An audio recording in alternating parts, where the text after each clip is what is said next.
The fluorescent lights of Meadowbrook Elementary hummed their usual Tuesday morning song, casting their sterile glow across rows of small desks arranged in perfect clusters. Mrs. Rebecca Daniels stood at the front of her second-grade classroom, her coffee still steaming in its ceramic mug emblazoned with "World's Best Teacher," a gift from last year's class. She'd been teaching for 14 years, long enough to recognize when something felt wrong in her classroom, that subtle shift in atmosphere that prickled the back of her neck like static electricity before a storm. Today, that feeling settled over her the moment Lily Chen walked through the door. Before we dive in, drop a comment and let us know where you're watching from. We'd love to hear from you. If you enjoy educational stories like this, be sure to like the video, subscribe, turn on the notification bell, and share it with someone who'd love it too. Lily had always been one of those children who seemed to fade into the background, not from lack of personality, but from an abundance of caution. She spoke when spoken to, completed her assignments with meticulous care, and kept her dark hair pulled back in the same simple ponytail every single day.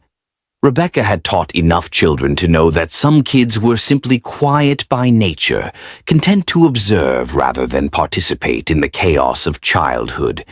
But this morning, something was different. Lily entered the classroom with her backpack clutched against her chest like a shield, her steps small and measured, as if each one required careful consideration. Her face, normally composed in that serious expression Rebecca had come to recognize, looked drawn and pale, with shadows under her eyes that seemed too dark for a 7-year-old. "Good morning, Lily," Rebecca said warmly, watching as the girl made her way toward her assigned seat near the window. Lily's lips moved in what might have been a response, but no sound emerged. She reached her desk and stopped, standing beside it while the other children filtered in around her, their voices filling the room with the comfortable din of morning greetings and weekend story exchanges. Rebecca turned to write the day's agenda on the whiteboard, her marker squeaking against the smooth surface.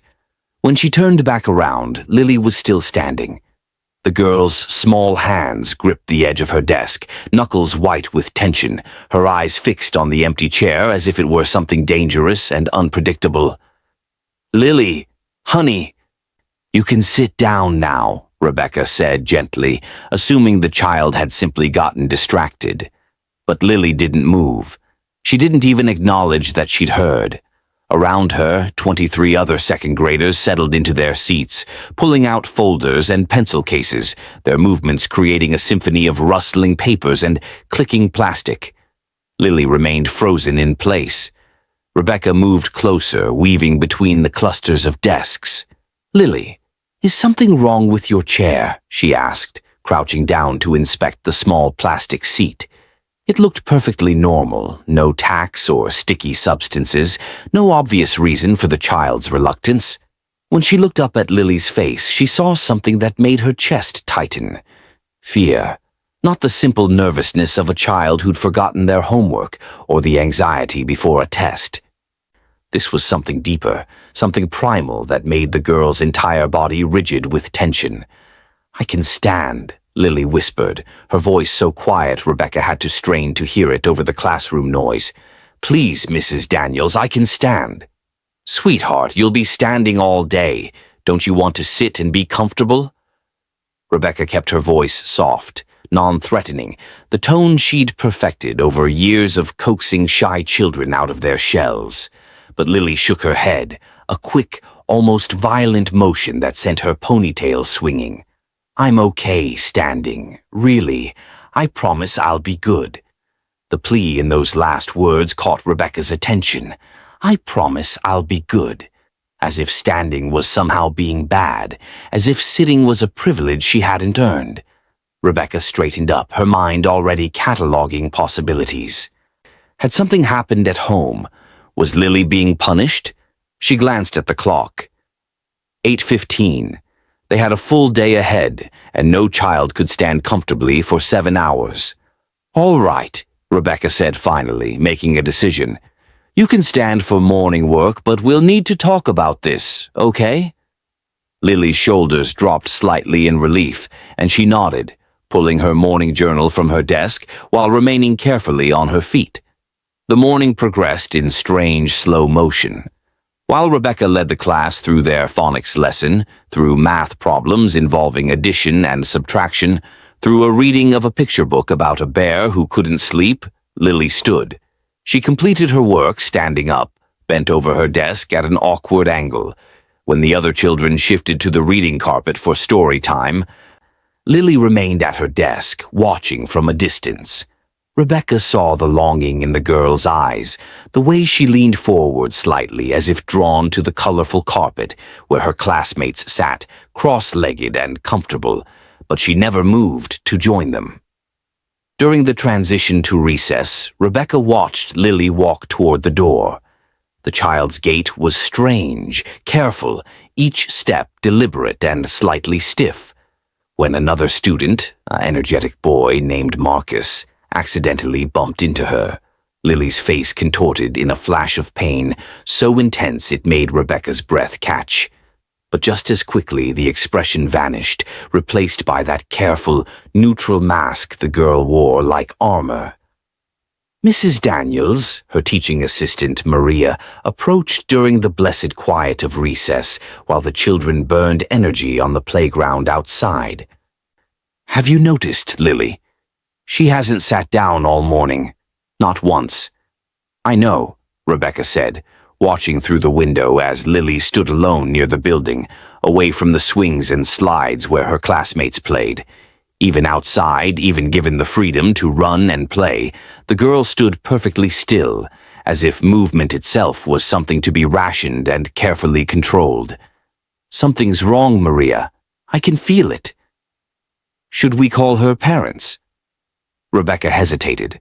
Her instincts, honed over 14 years of teaching, were screaming at her that something was seriously wrong. But instincts weren't evidence, and jumping to conclusions could damage a relationship with a family unnecessarily. "Let me talk to her first. After lunch, I'll see if I can get her to tell me what's going on." But lunch brought no relief to the mystery. In the cafeteria, surrounded by the controlled chaos of 200 children eating and talking and laughing, Lily stood at the end of a table, her lunch tray balanced in her hands.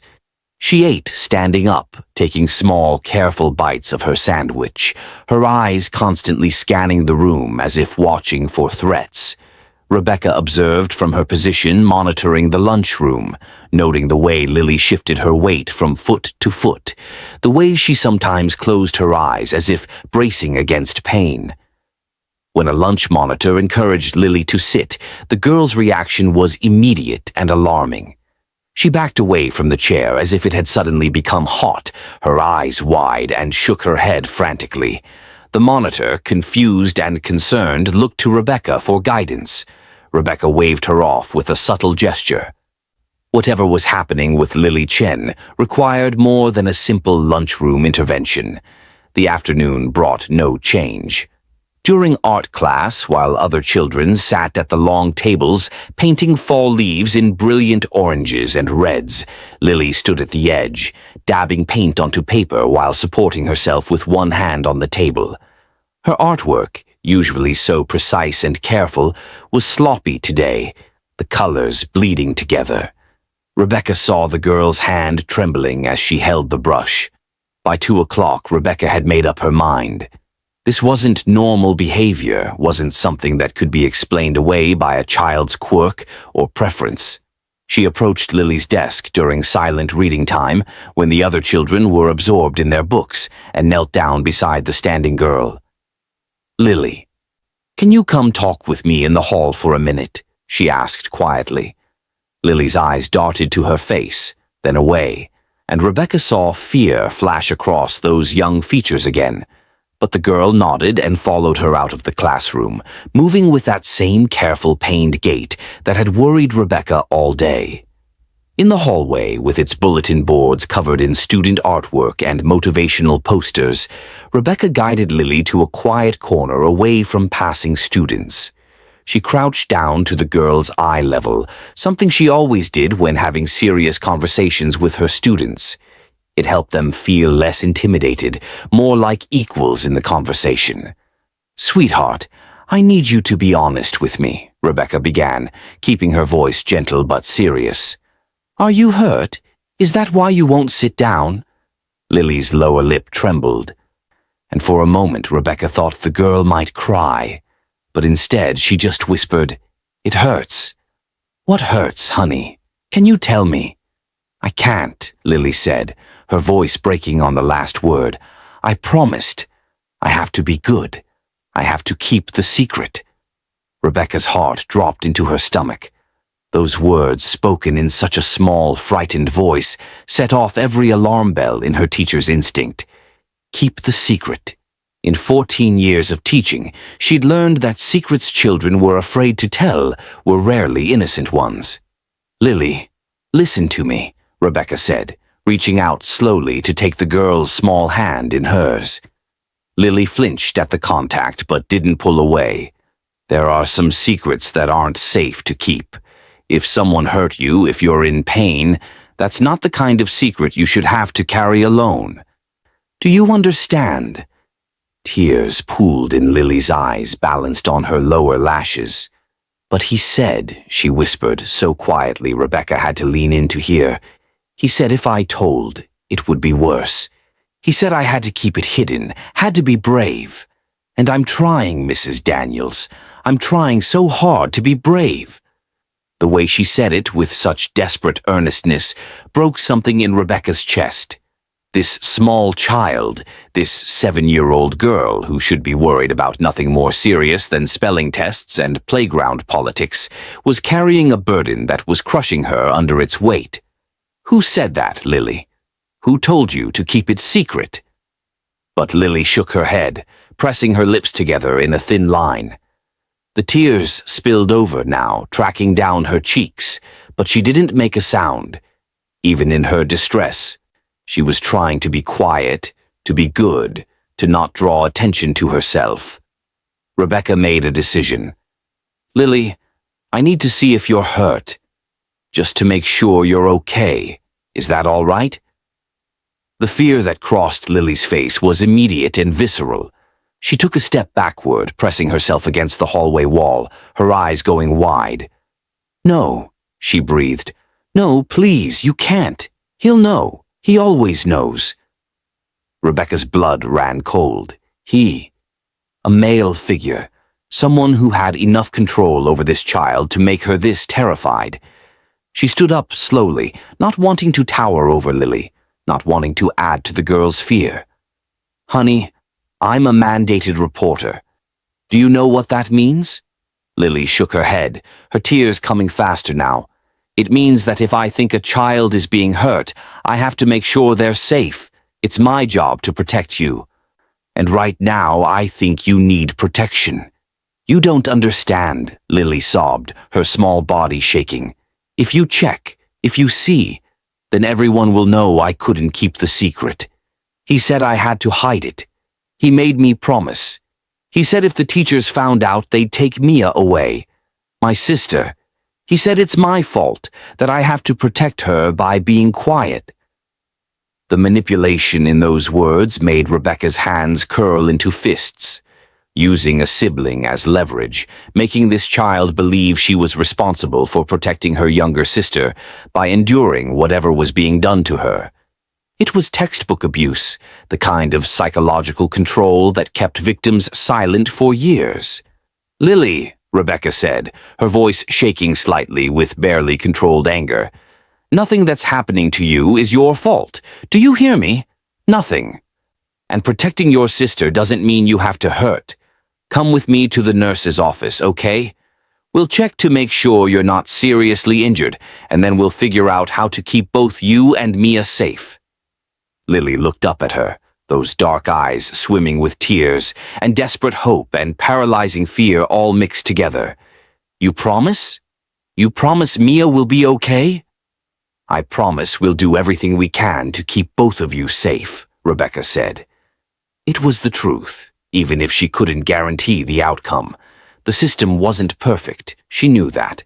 But it was better than leaving a child to suffer in silence. The walk to the nurse's office felt like it took hours, though it was probably less than 2 minutes. Rebecca kept one hand gently on Lily's shoulder, feeling the girl tremble beneath her touch. In her other hand, she carried her cell phone, already mentally composing the report she would have to file. Maria had agreed to watch the rest of the class, giving Rebecca the freedom to focus entirely on Lily. Nurse Patterson was in her office, organizing medical supplies in a cabinet, when Rebecca knocked on the door frame. Sandra Patterson had been the school nurse for 9 years, and Rebecca had worked with her on several concerning situations before. The nurse took one look at Rebecca's face and Lily's tear-stained cheeks, and immediately closed her office door behind them. "What do we have?" Sandra asked, her voice professional but kind. "Lily has been refusing to sit all day," Rebecca explained, keeping her voice steady. "She's in pain and has indicated that someone at home has hurt her and instructed her to keep it secret. She won't tell me what's wrong, but I believe she may have injuries we need to document." Sandra nodded, her expression shifting to the focused competence of a medical professional assessing a potentially serious situation. She moved to the examination table and patted it gently. "Lily, honey, can you hop up here for me?" But Lily remained frozen, her eyes darting between the two adults. "It's going to hurt," she whispered. "Sitting hurts. Standing hurts. Everything hurts." "Okay," Sandra said, her voice soothing. "Then you don't have to sit. Can you stand here by the table and let me look at you? I won't do anything that will hurt you more, I promise. I just need to see what's going on so I can help you feel better." Lily nodded slowly, moving to stand beside the examination table. Her small hands gripped the edge of it, knuckles white again with tension. Sandra exchanged a look with Rebecca, one that spoke volumes about the concern they both felt, before turning back to the child. "Lily, I'm going to need to lift your shirt a little bit, just to see your back." "Is that okay?" Sandra asked. The protocol for examining a child in a potential abuse situation was strict, and Sandra followed it perfectly. Always ask permission, always explain what you're doing, always have a witness present. Lily squeezed her eyes shut and nodded, her whole body going rigid. Sandra moved slowly, telegraphing every movement, and gently lifted the hem of Lily's school uniform shirt. What she revealed made Rebecca gasp involuntarily, and took every ounce of Sandra's professional training to keep her expression neutral. Lily's lower back and upper hip area were covered in what looked like makeshift padding, layers of fabric and tissue held in place by medical tape. The tape had been applied directly to the child's skin, and where it pulled at the edges, Rebecca could see dark bruising peeking out from beneath. Sandra's hands were steady as she carefully began to peel back the tape, moving slowly to minimize pain. "Lily, who put this padding here?" Sandra asked quietly. "I did," Lily whispered. "He told me how. He said I had to hide it so the teachers wouldn't see. He said if I was smart, I'd figure out how to sit without them noticing." "Who is he, sweetheart?" Rebecca asked, though she was afraid she already knew the answer. "My stepdad, David. He said it's punishment for being bad, for not listening. He said all kids get punished when they're bad. But I have to be quieter about it than other kids because people wouldn't understand." Sandra had peeled back enough of the padding now to see what it had been hiding, and the sight made her stop, take a breath, and look at Rebecca with eyes that conveyed absolute horror. Beneath the makeshift bandaging, Lily's skin was covered in bruises in various stages of healing, creating a grotesque map of purple, yellow, and green across her small body. But worse than the bruises were the marks that looked fresher, angry red welts and what appeared to be small puncture wounds. "Lily," Sandra said, her voice remarkably calm despite what Rebecca could see was tremendous emotional effort. "What caused these marks, honey?" "The punishment," Lily said simply, as if it should be obvious. When I'm bad, when I talk back or don't do my chores right, David makes me sit on the special chair. It's got things on it, pointy things. He makes me sit there for hours sometimes, says I need to learn that actions have consequences. Then, afterwards, he shows me how to hide it, how to make the padding so I can go to school and nobody knows. Rebecca felt tears burning in her eyes and blinked them back furiously. This wasn't the time to break down. This child needed her to be strong, to be capable, to fix this situation. She pulled out her phone with shaking hands. I need to call the principal and CPS, she said to Sandra, who nodded in agreement. Wait, Lily cried out, trying to twist around to look at them, then gasping in pain at the movement. You said you'd keep Mia safe. What about Mia? She's only 4. If you call people, if you make him mad, what will he do to her? The people I'm calling will help Mia too, Rebecca promised, already dialing. They'll make sure both of you are safe. I promise you, Lily, this is the right thing to do. The next hour was a blur of activity that seemed to move both too fast and too slow simultaneously. Principal Jameson arrived at the nurse's office within minutes, took one look at what Sandra had uncovered, and immediately began making calls of his own. The school went into a quiet crisis mode, teachers notified to keep students contained and calm. No information leaked to parents yet. Everything handled with professional discretion. The CPS worker arrived first, a woman named Teresa Martinez who'd been doing this job for 12 years and had seen too much.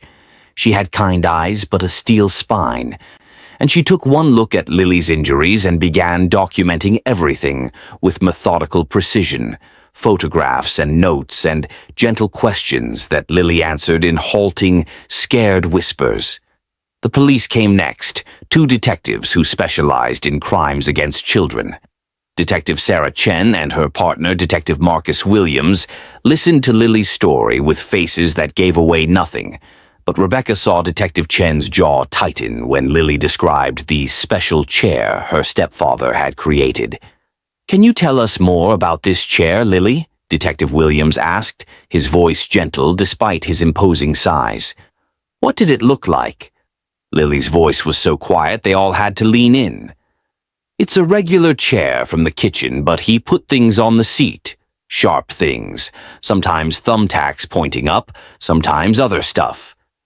He said it was like the beds of nails that people in other countries sleep on, that it's about learning to overcome discomfort. He said I needed to toughen up, that I was too soft, too weak. He said real punishment would make me stronger. And he made you sit on this chair for how long? Detective Chen asked, her pen moving across her notepad. Depends on how bad I was. Sometimes an hour, sometimes longer. The longest was 3 hours. That was when I spilled juice on the carpet and tried to hide it. He said lying made it worse, so I had to sit longer. Rebecca closed her eyes, trying to block out the image of this small child, forced to sit on sharp objects for 3 hours, trying to be quiet, trying to be good, trying to earn her way out of torture through perfect behavior. It was evil, calculated, deliberate abuse masquerading as discipline. What about your mother? Teresa asked. Where was she when this was happening? Lily's face crumpled. She tried to stop him at first, but he hurt her too. He said if she interfered, he'd make sure she never saw us again. He said he had friends who were lawyers, that he'd prove she was a bad mother and take us away from her forever. So she goes to another room when he punishes me. I hear her crying sometimes, but she doesn't come in. Another layer of evil, Rebecca thought. Isolating the mother, threatening her, making her complicit through fear. How many times had Lily's mother wanted to intervene, wanted to protect her daughter, but felt trapped by threats and manipulation? Does he hurt your little sister too? Detective Williams asked. Not yet, Lily whispered. He says she's too young, that punishment doesn't work on babies. but sometimes he looks at her and says he'll need to start her training soon. That's why I have to be good, Mrs. Daniels. If I'm really good, maybe he won't ever need to punish Mia. Maybe I can be good enough for both of us." The weight of that responsibility, placed on the shoulders of a 7-year-old, was crushing. Rebecca couldn't hold back her tears anymore. They slid down her cheeks silently as she watched this brave, broken child try to explain the nightmare she'd been living in. Detective Chen stood up, her phone already in her hand. "We need to move now. If he's at home with the 4-year-old, we can't wait. Williams, call for backup. Teresa, I'm going to need you on scene. Mrs. Daniels, Principal Jameson, I need you to keep Lily here and safe. Do not let anyone, and I mean anyone, take her from this school except for authorized personnel. Understood?" They all nodded, the gravity of the situation pressing down on them like physical weight. As the detectives and Teresa rushed out, Rebecca moved to Lily's side and very gently put an arm around the girl's shoulders, careful to avoid the injuries Sandra had carefully recovered with proper medical gauze and tape. "You were so brave," Rebecca told her, "telling us what's been happening. That took incredible courage." "But I broke my promise," Lily said, fresh tears starting to fall. "I told the secret. What if he finds out? What if he hurts Mia because of me?" "Listen to me," Rebecca said firmly, tilting Lily's chin up so the girl had to meet her eyes. "Your stepfather is the only person responsible for any harm that's been done. Not you. Never you. You were being hurt, and keeping that secret was killing you. Telling the truth was the only way to stop it." Sandra brought over a small cup of juice and some crackers. "You need to eat something, sweetie. When did you last have a proper meal?" Lily thought about it. "Sunday, I think. He said I couldn't have dinner Monday because I didn't clean my room right, and this morning I was too scared to eat breakfast. 2 days. This child had been functioning on minimal food while carrying the weight of abuse and fear." Sandra's expression hardened. "Okay, well, let's fix that right now. You sit here, well, you stand here, and you eat these crackers while I make you a proper sandwich." While Sandra worked in the small kitchenette attached to the nurse's office, Rebecca's phone buzzed. It was Maria, her teaching assistant, checking in. Rebecca stepped away slightly to respond, updating her on the situation in vague terms and asking her to keep the class calm and occupied. The school day was nearly over, and soon parents would be arriving for pickup. They'd need to be careful about how much information got out before the situation was fully resolved. Principal Jameson returned, his face grave. "I've been in contact with the superintendent. They're preparing a statement in case this goes public, but for now, we're keeping it contained. How is she?" Rebecca glanced at Lily, who was dutifully eating crackers despite the fact that every small movement seemed to cause her pain. "Physically, she'll need a full medical evaluation at the hospital. Emotionally," she shook her head, "that's going to take years to heal." The waiting was agonizing. Every minute that ticked by felt like an eternity. Rebecca tried to imagine what was happening at Lily's house. Were the police there yet? Had they secured Mia? What about Lily's mother? And the stepfather, this David, who had created such an elaborate system of torture for a 7-year-old child? At 4:15, Detective Chen called. Rebecca put her on speaker so Principal Jameson and Sandra could hear. "We have the situation secured," Detective Chen said, her voice tight with controlled emotion. "We arrived at the residence at 3:45. David Chen was home with the 4-year-old. The mother was at work. When we entered with our warrant, we found him in the garage. He'd created a whole workspace out there, Mrs. Daniels. Multiple chairs modified with tacks, screws, even small pieces of broken glass embedded in the seats. He had photographs documenting his handiwork. He'd been planning to expand his methods." Rebecca felt sick. The little girl. "Mia?" "Unharmed, thank God. Appears he hadn't started with her yet, just like Lily said, but it was only a matter of time. We also found journals where he'd been documenting his discipline sessions with Lily, tracking her responses, making notes about what methods were most effective for breaking her spirit. His words, not mine. "Where is he now?" Principal Jameson asked. "In custody. We arrested him on scene. Multiple charges including child abuse, assault, endangerment. The DA's already talking about adding charges related to the documentation, possibly torture. His bail hearing is tomorrow, but given the evidence, I don't see him getting out." Relief flooded through Rebecca. "And the mother?" "We contacted her at work. She's cooperating fully. Says she's been terrified for months but didn't know how to get out. He'd isolated her from friends and family, controlled all their finances, threatened her constantly. She wants to help Lily heal, wants to testify against him. CPS is doing a full evaluation, but Teresa thinks with proper support and counseling, the mother can maintain custody of both girls." Lily had been listening to all of this, her eyes wide. When the call ended, she looked up at Rebecca with an expression that was equal parts hope and fear. "Is it really over? He can't come back?" "It's over," Rebecca promised. "You're safe now. Mia's safe. Your mom is safe."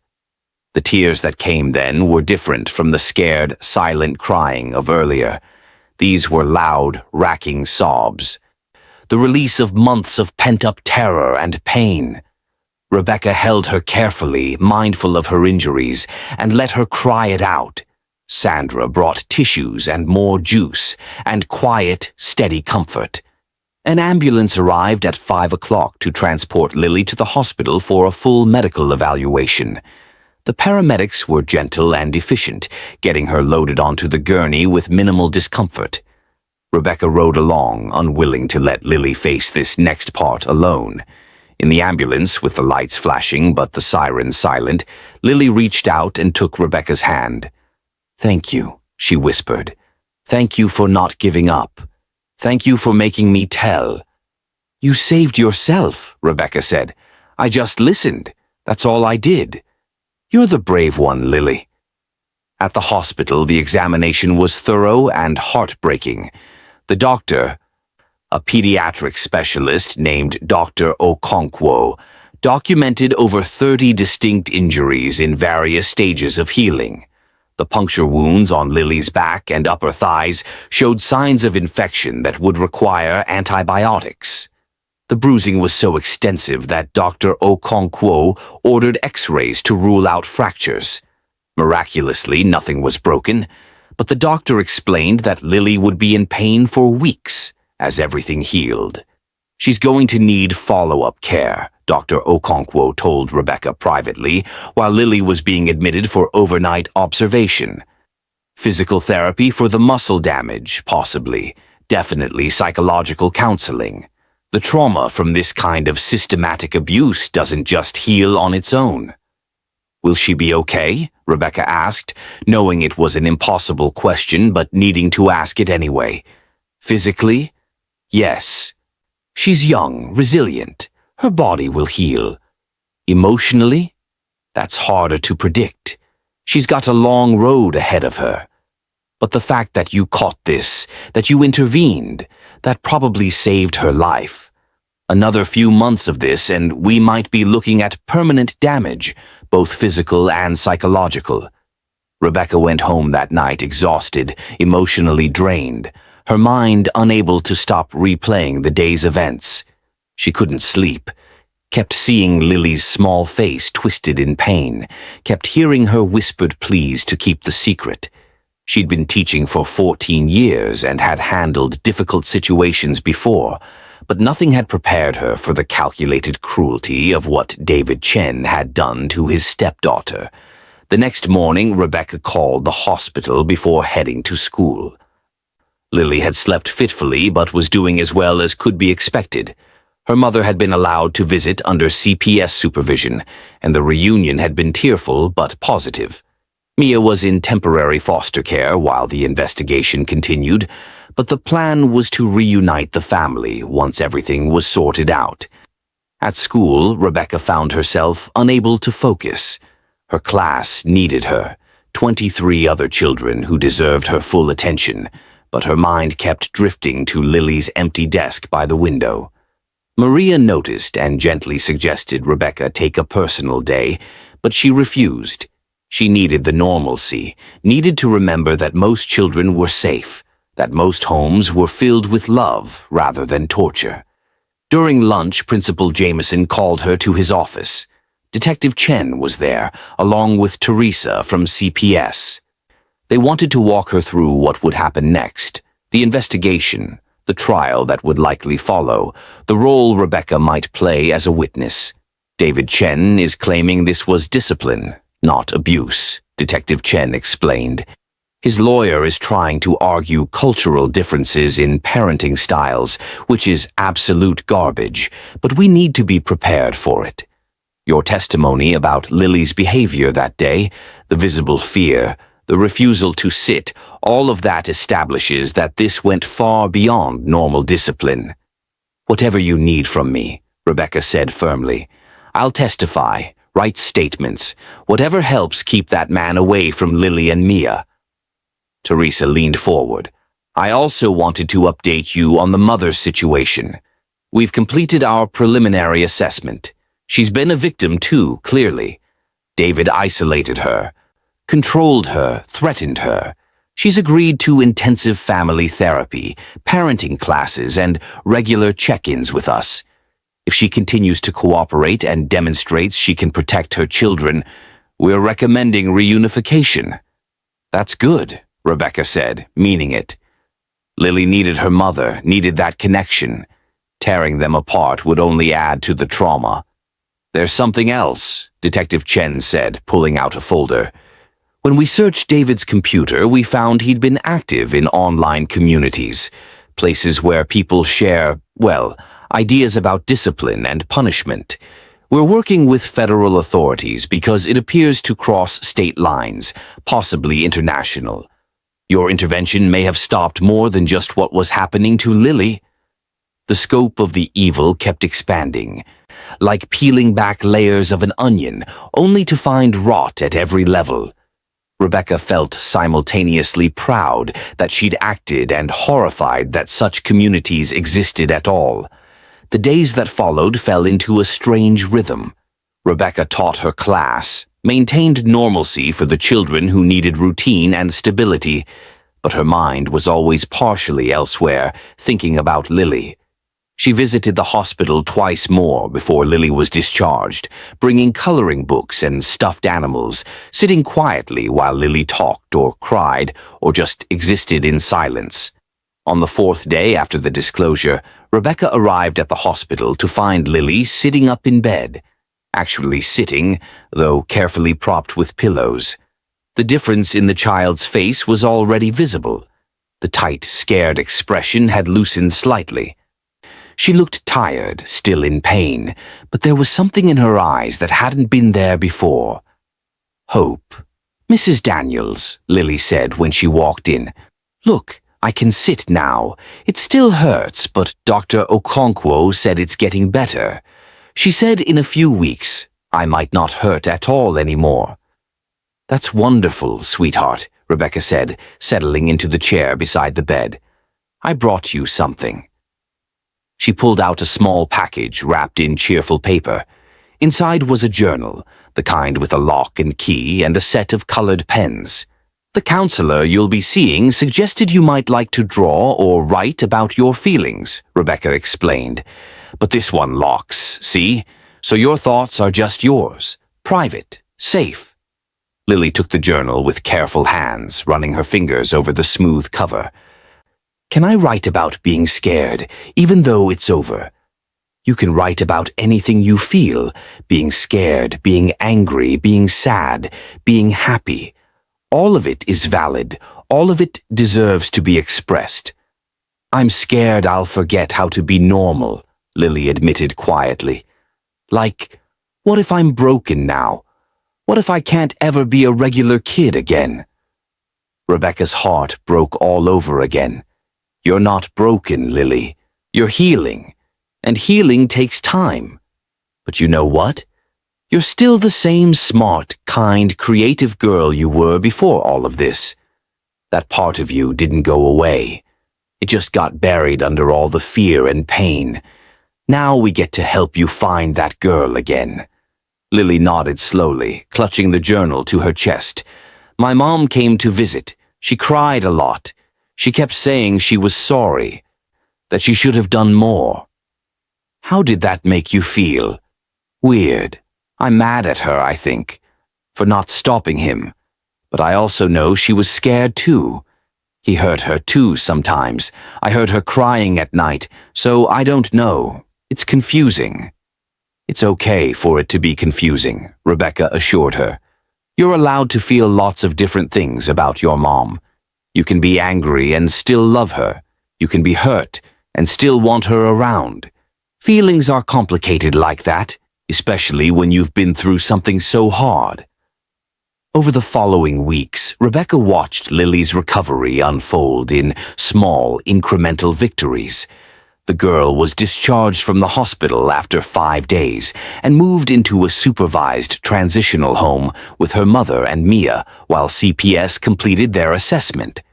Rebecca visited weekly, bringing homework assignments so Lily wouldn't fall behind, but more importantly, bringing consistency and the promise that the world still held safe adults who cared about her well-being.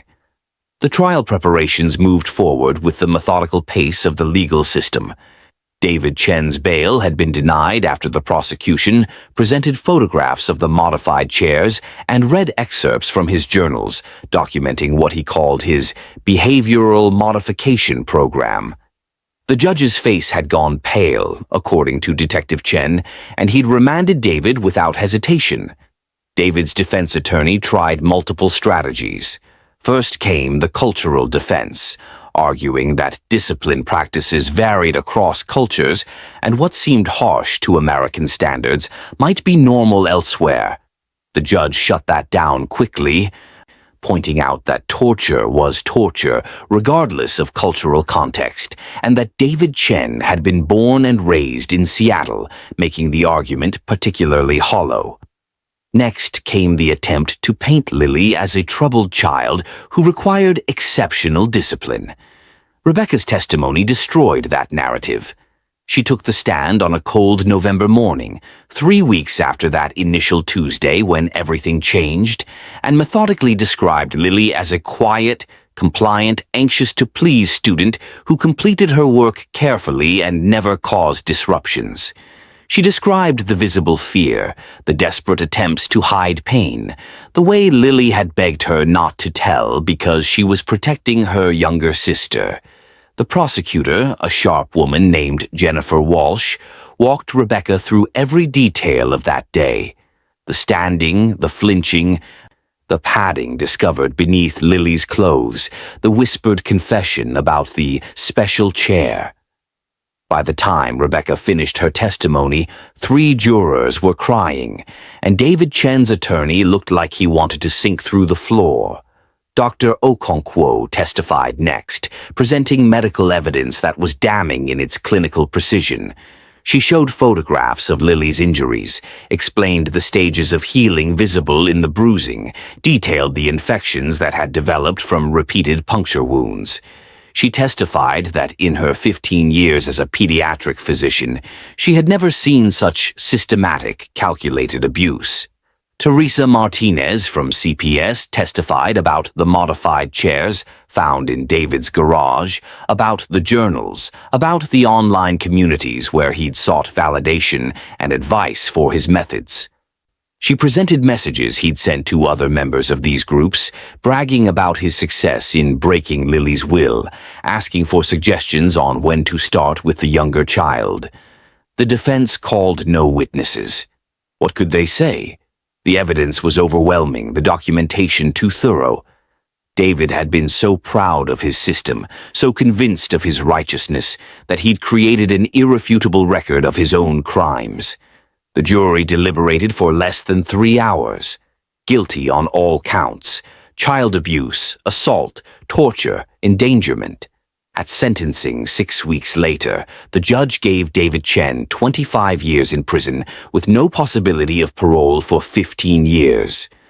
He also mandated that David have no contact with Lily or Mia for the duration of his incarceration and required him to complete extensive psychological treatment before any consideration of supervised contact in the future. Rebecca attended the sentencing, sitting in the gallery beside Lily's mother, Michelle. The woman had transformed over the past months.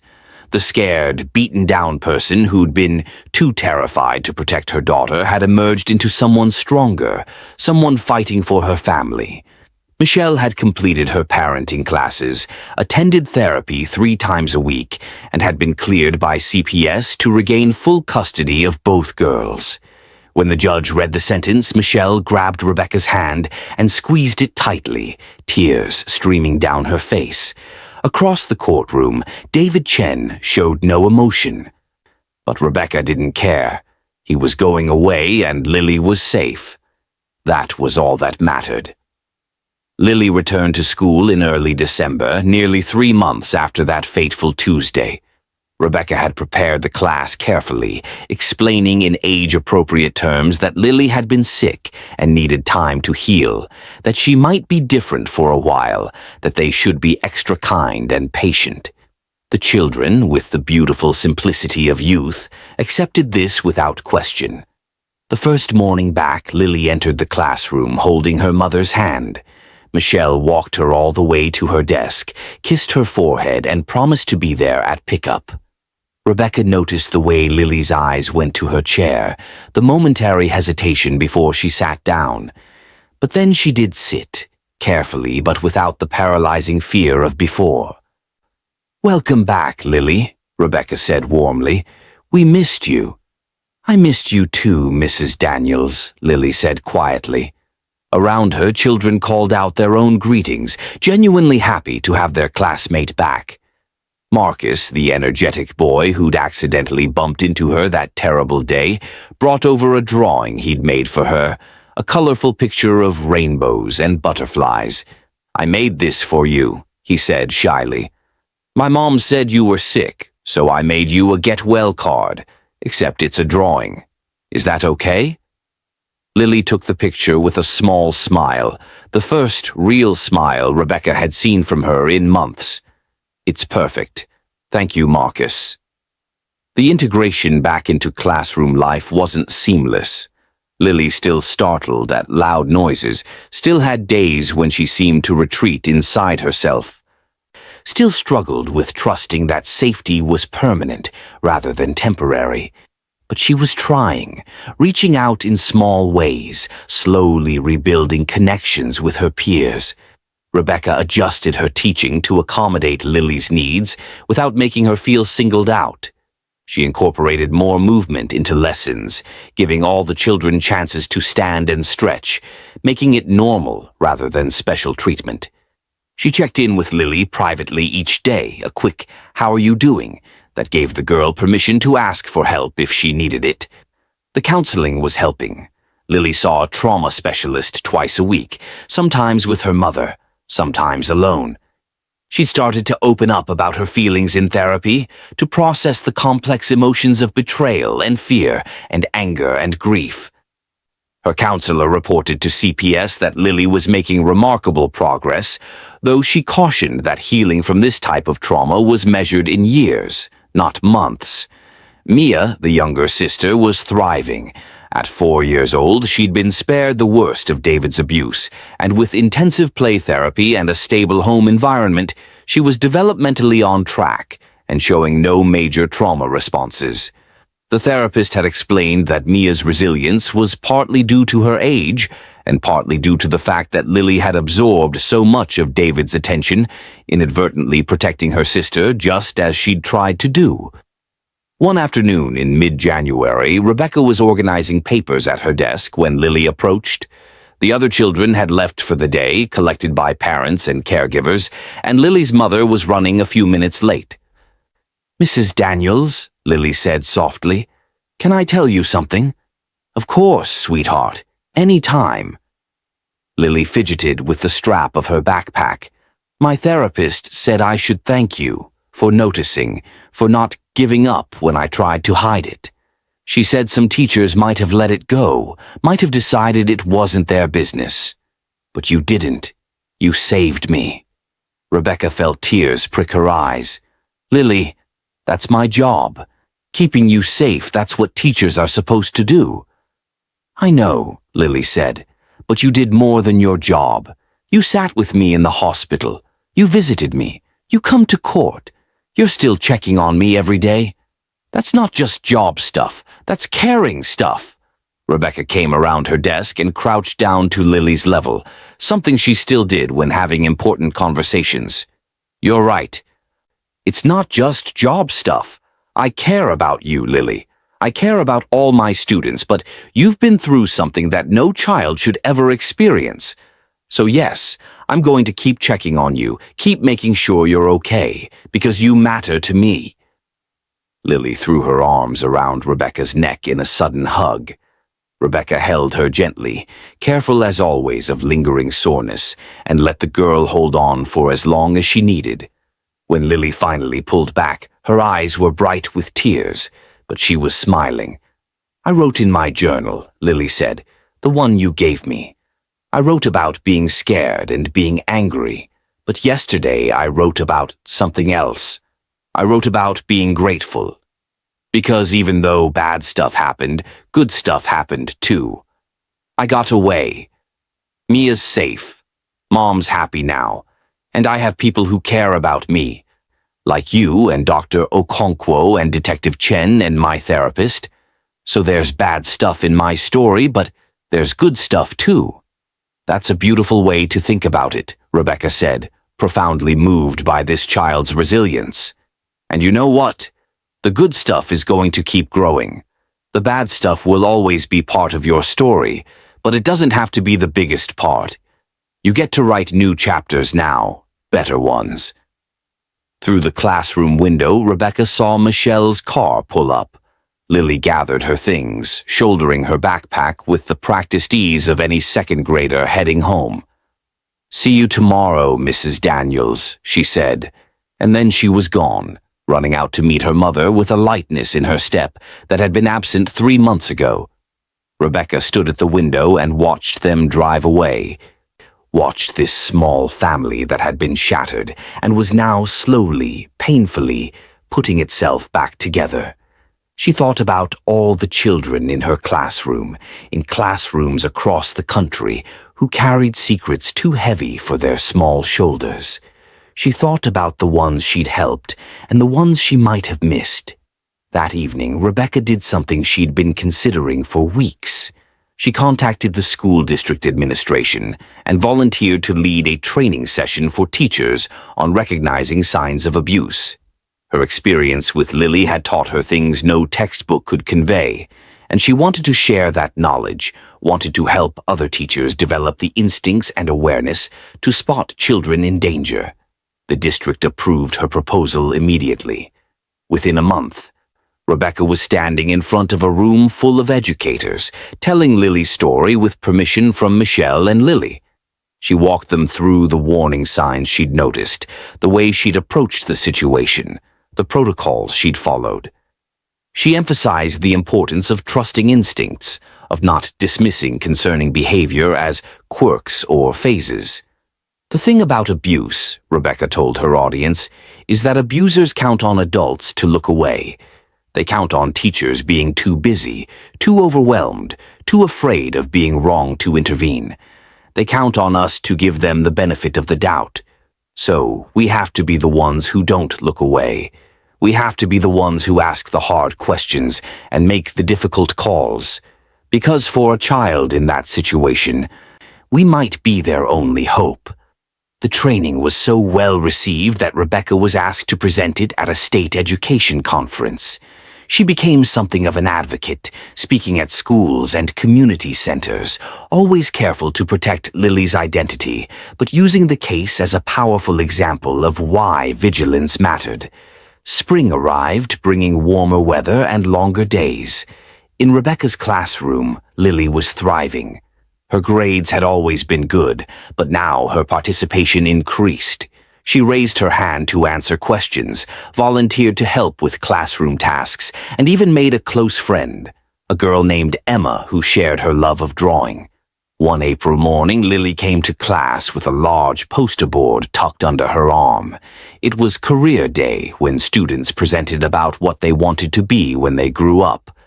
Rebecca watched as child after child presented their dreams: astronaut, veterinarian, professional athlete, artist. When it was Lily's turn, she walked to the front of the class with confidence that would have been unimaginable 6 months earlier. Her poster showed a figure in professional clothes standing in a classroom, surrounded by children. "I want to be a teacher," Lily announced. "Not just any teacher, but the kind of teacher who really sees kids, who notices when something's wrong, who helps when kids are scared or hurt or need someone to believe them. I want to be like Mrs. Daniels, who saved my life." Rebecca's throat tightened with emotion. Around the room, children clapped enthusiastically, not fully understanding the weight of Lily's words, but responding to the passion in her voice. After the presentations, during free reading time, Lily brought her poster to Rebecca's desk. "Did I do okay?" she asked. "You did better than okay," Rebecca said. "You were brave and honest and inspiring. And you know what? I think you're going to make an amazing teacher someday." "Do you really think so?" "I know so, because you understand something that takes most people years to learn. You understand that teaching isn't just about math and reading. It's about seeing the whole child, caring for the whole child. You already know that. You'll be incredible." As the school year drew to a close, Rebecca reflected on how much had changed since that Tuesday in September. Lily was a different child now, still healing but no longer broken, no longer defined solely by what had been done to her. Michelle was a different parent, empowered and protective, and learning to forgive herself for the time when she'd been too afraid to act. Even Rebecca herself was different, more aware, more attuned to the silent struggles children might be facing. On the last day of school, Rebecca's students brought her cards and small gifts, the traditional end-of-year tributes to a teacher who'd guided them through second grade. Lily's gift was a drawing, carefully colored and mounted on construction paper. It showed two figures, a small child and a taller adult, holding hands beneath a rainbow. "That's you and me," Lily explained. "On the day everything changed. I know it was scary and sad, but it was also the day I started getting better. So I wanted to draw it as something beautiful, because it was. It was the day I found out that some adults keep kids safe, that I mattered enough for someone to help me." Rebecca hung the drawing in her classroom, right beside her desk where she could see it every day. It served as a reminder of why she'd become a teacher in the first place, and why that work mattered more than she could ever fully express. Years later, Rebecca would still remember that Tuesday in September as the day that changed everything. She'd remember Lily's face, tight with fear and pain. She'd remember the horror of discovering what had been hidden beneath makeshift padding. She'd remember the phone calls and the investigation and the testimony that helped put a monster behind bars. But more than that, she'd remember the aftermath, the healing, the growth, the resilience of a child who refused to let abuse define her. She'd remember Lily's smile when she learned to trust again, her confidence when she stood in front of the class on career day, her joy when she was just allowed to be a kid. The statistics on child abuse were staggering, Rebecca knew. Millions of children experiencing harm in their own homes, many of them suffering in silence because they'd been taught that it was normal or secret, or somehow their fault. But statistics were just numbers until they became faces, names, individual children sitting in classrooms across America, waiting for an adult to notice, to care, to act. Rebecca had acted. She'd trusted her instincts, followed protocol, and refused to look away even when it would have been easier to convince herself that nothing was wrong. And because she'd acted, Lily was safe. Mia was safe. A mother had reclaimed her strength and her family. A perpetrator was in prison where he couldn't hurt anyone else. One teacher's attention had changed the trajectory of multiple lives.